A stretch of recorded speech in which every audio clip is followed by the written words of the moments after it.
Today I'm going to demonstrate to you uh, to do a varicose veins of the lower limbs. Right. Now I'm going to show a patient who has come with varicose veins or dilated tortuous veins of his lower limbs, and he has come to seek medical advice. Now when patients have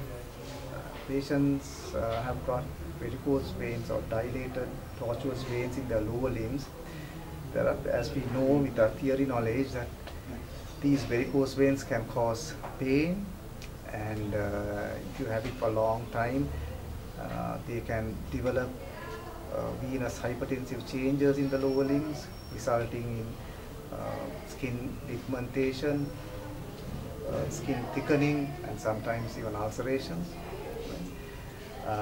And also they experience some pain, which is typically seen towards the end of the day if they are engaged in work, or if they are standing for a long time. Towards the end of the day they experience this severe pain.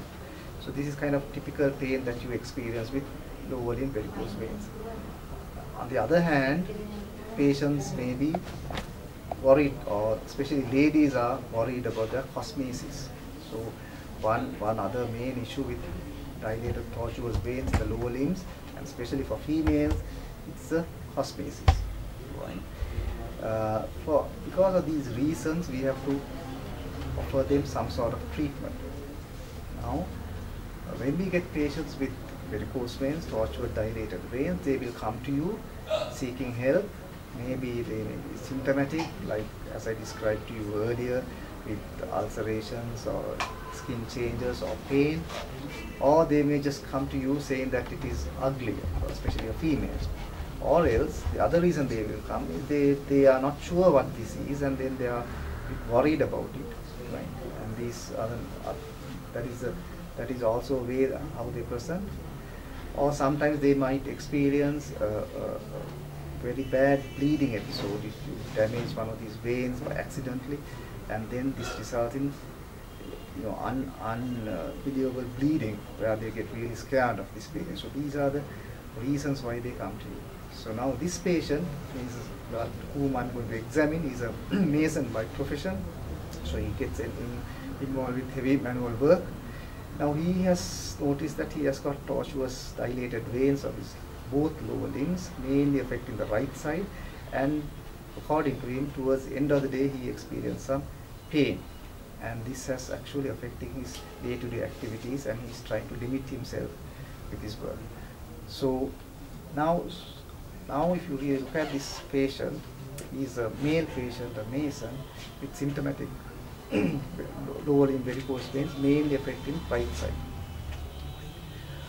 Now I will examine him and show you some of the important clinical signs and the things that you have to demonstrate when you are looking at a patient with varicose veins.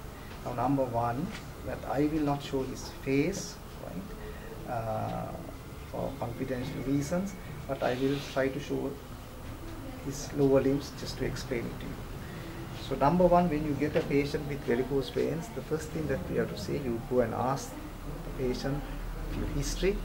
That will be shown separately separately for you, where you will ask about the symptoms, you will ask about the complications of varicose veins from him, like skin thickening, ulceration, bleeding episodes, right? And also in that same history you must ask whether he gives a history suggestive of DVT in the past, that is deep vein thrombosis in the past. So this includes prolonged bed-bound, for some reason he was bed-bound for a long time, or whether he has any pelvic fractures, or whether he has any fractures previously on his lower limbs resulting in DVT. So these questions also should be asked in the history. But we are mainly concentrating on eliciting the physical signs of a varicose veins in a patient, in the exam point of view, physical signs to demonstrate to the examiners and to demonstrate the physical signs of these varicose veins. Okay. Now, first thing is, when you get a varicose veins patient, first thing you must do is get the patient standing. Right? Number one, get the patient standing, and then that will give you so much of information regarding the varicose veins. Right? Therefore, I'm going to get this patient because he has told me that history. So now I know that he has got varicose veins. Now I'm going to stand the patient up to demonstrate physical signs and also to get a lot of information about the varicose veins. Now I'm going to demonstrate you. We will get the patient standing and we'll look at his legs. Right? So look at his both lower limbs. There is no obvious edema. There is no obvious edema, which is again, sometimes you might see edema in this patient with varicose veins, but in this patient there is no edema. There is no difference in the size of the lower limbs. Both lower limbs look same size.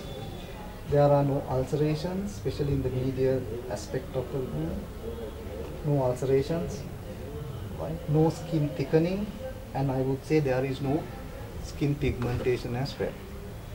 So in that essence, there is no changes of venous hypertension in this patient. But on the other hand, we see a lot of well dilated tortuous varicose veins, both lower limbs, but we will concentrate on the right side for the moment. So when you look at the right leg, there is a lot of tortuous dilated varicose veins, mainly concentrating in the medial aspect of the leg. And these veins I can see going up along the medial aspect of the thigh. So now with this information we can say he has got varicosities mainly involving the greater saphenous venous system. Right? Now I will turn him this way, lateral aspect.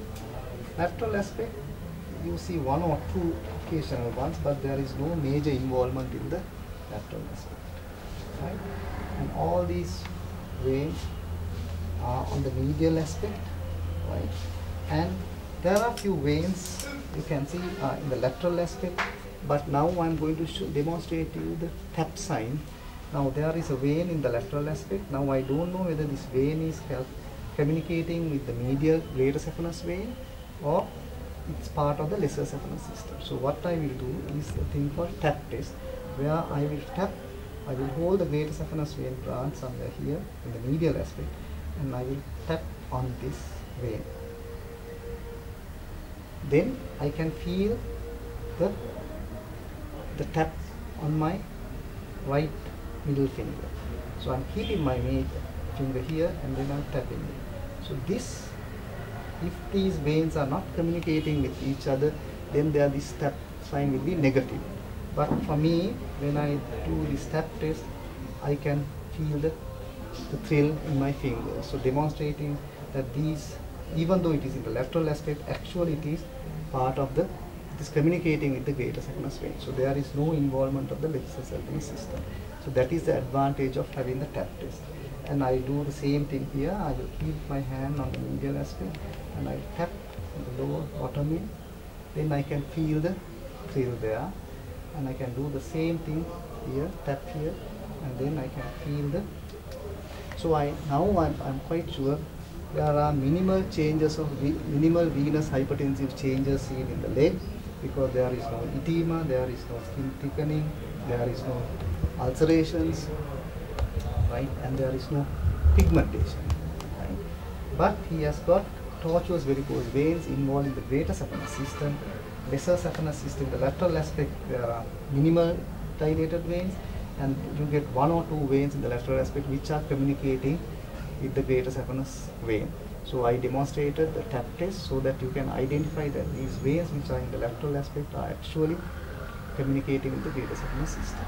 And then other thing that I see, you look along the medial aspect, and then I'm going to the, and I hope that you all can see this bulge. Can you focus it here? Right.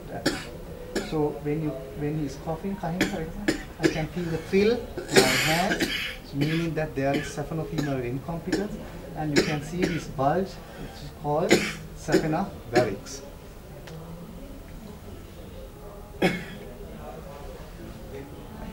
So there's a saphena varix and there is saphenofemoral incompetence, and there is greater saphenous vein varicosities with minimal changes of minimal venous hypertensive changes. Our next question that arises is now he has got varicose veins mainly due to saphenofemoral incompetence is there. Now our next question is there any perforators contributing to this varicosity? So that is the next question that we must ask.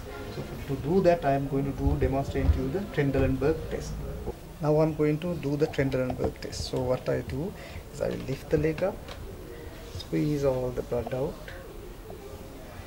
keep it for some time, right, and when I am doing the Trendelenburg test, I have to go right at the top, because otherwise if you put it across somewhere here, then some of these perforators from the thigh, we are going to miss some of the perforators in the thigh. So because of that, we have to go actually right to the top of the leg, very close to the saphenofemoral junction, so that we are not missing any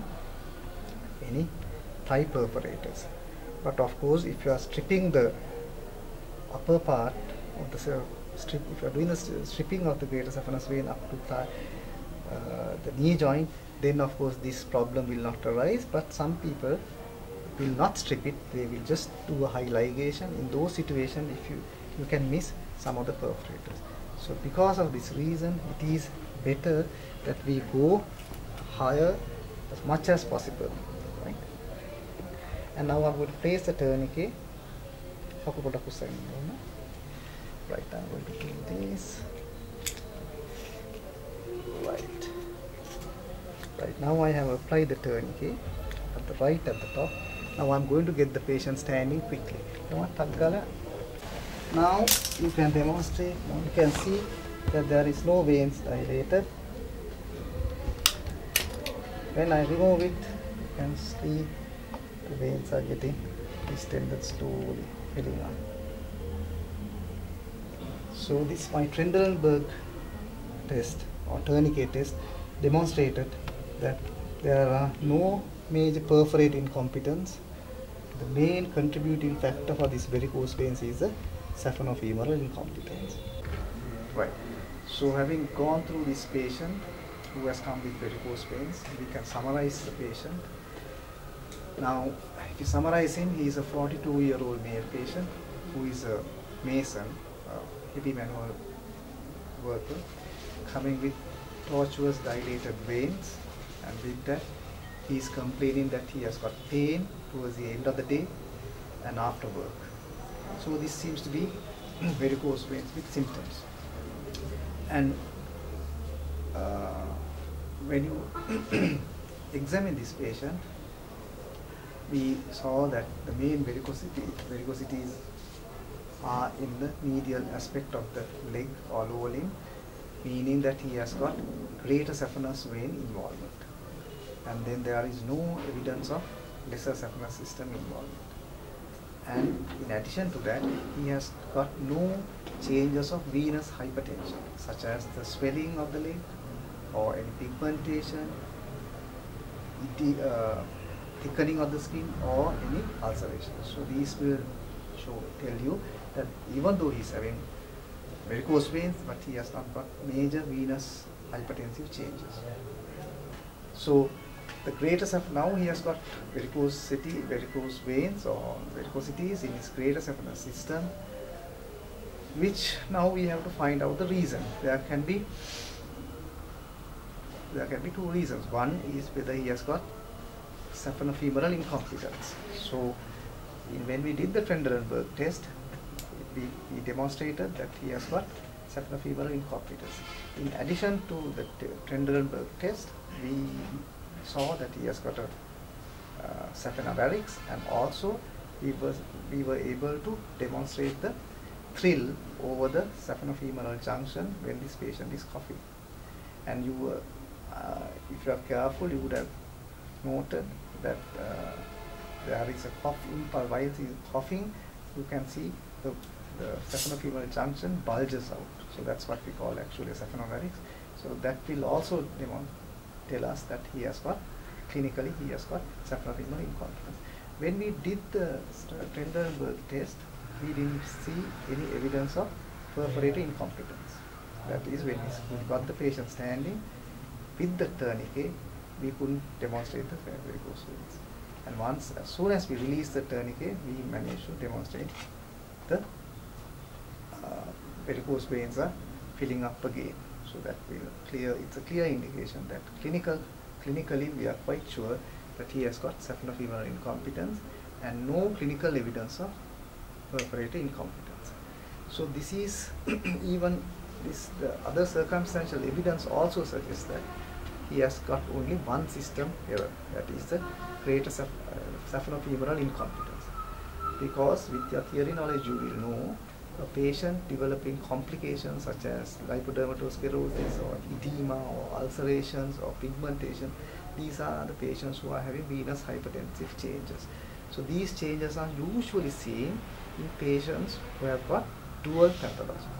That means saphenofemoral incompetence plus a perforator incompetence, or else a saphenofemoral incompetence with history of a DVT or occlusion of the main deep veins, or else a perforator incompetence with evidence of deep vein occlusion.